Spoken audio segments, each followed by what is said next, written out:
भगवान गौतम बुद्ध के जीवन से जुड़ी कई प्रेरणादायक कहानियां आपने सुनी होंगी। बुद्ध के विचारों से व्यक्ति का जीवन बदल जाता है, तभी तो अंगुलीमाल जैसा डाकू भी बुद्ध से मिलकर भिक्षु बन गया। गौतम बुद्ध से जुड़ी एक नहीं बल्कि कई कहानियां हैं, लेकिन भगवान बुद्ध और आम्रपाली की कहानी सबसे ज्यादा प्रचलित है। आम्रपाली, जिसे दुनिया की सबसे खूबसूरत वैश्या कहा जाता था, लेकिन जब आम्रपाली भी बुद्ध से मिली तो उनके विचारों से प्रभावित हो गई। इसके बाद अपनी धन संपत्ति सब कुछ का त्याग कर आम्रपाली एक साधारण भिक्षुकी बन गई और संपूर्ण जीवन भिक्षुकी बनकर ही बिता दिया। जानते हैं गौतम बुद्ध और वैश्या।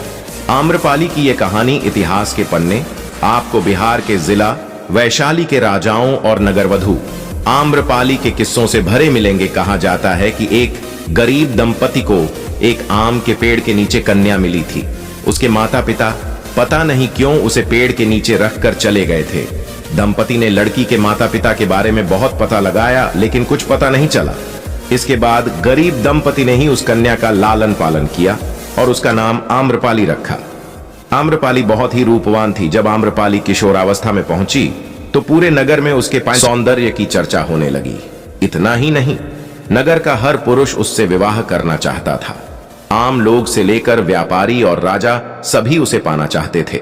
ऐसे में आम्रपाली के माता पिता उसे लेकर काफी चिंतित रहते थे, क्योंकि आम्रपाली इनमें से किसी एक साथ भी विवाह कर लेती तो पूरे राज्य में अशांति फैल जाती।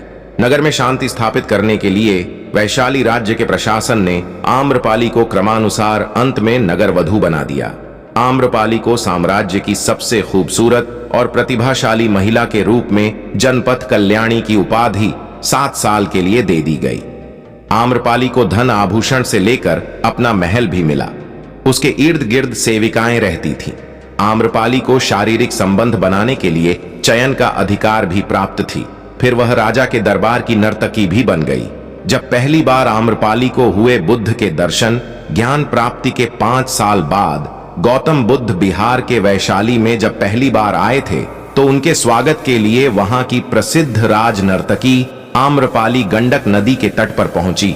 आम्रपाली के सुंदर रूप और यौवन को देख बुद्ध ने अपने शिष्यों को आंखें बंद करने को कहा। कहा जाता है कि आम्रपाली एक बौद्ध भिक्षु पर मोहित भी हो गई थी। इसके बाद आम्रपाली ने बौद्ध भिक्षु को भोजन के लिए आमंत्रित किया और साथ ही 4 महीने प्रवास के लिए भी अनुरोध किया, लेकिन भिक्षु ने उसे साफ मना कर दिया और कहा कि गुरु जी की आज्ञा के बिना मैं ऐसा नहीं कर सकता।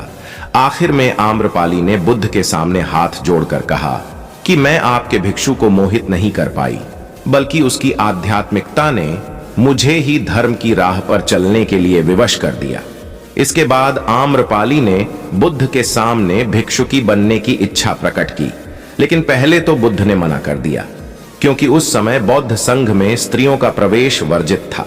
हालांकि इस घटना के बाद बुद्ध ने स्त्रियों को बौद्ध संघ में प्रवेश की अनुमति दे दी। फिर आम्रपाली सामान्य बौद्ध भिक्षुकी बन गई और वैशाली नगर के हित के लिए कार्य करने लगी।